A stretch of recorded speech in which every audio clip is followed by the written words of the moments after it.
wakati nimekuwa rais, kwa ruhusa yenu na kura zenu, hii barabara inatoka Lamu kwenda Garissa kwenda mpaka Isiolo ilikuwa imetengenezwa iwe barabara ya maram. Wakati mimi nimekuwa rais nikasema haiwezekani barabara kubwa kutoka Lamu ati kwenda Garissa iwe ni barabara ya maram. Mimi nikabadilisha, leo tumeweka barabara ya lami na tumejenga kilomita 250. Ni kweli ama si kweli bana? Ni kweli ama si kweli? Kwa sababu nilisema haitawezekana ubaguzi iendelee. Kwingine tunajenga barabara ya lami, ati Lamu tunajenga barabara ya maram. Hiyo haiwezekani. Kweli ama si kweli bana? Mnasema tuendelee ama tuendelee?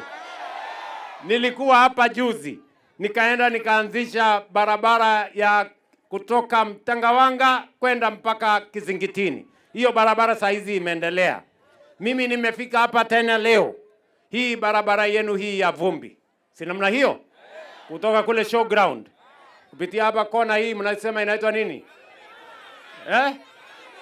Kalume kona.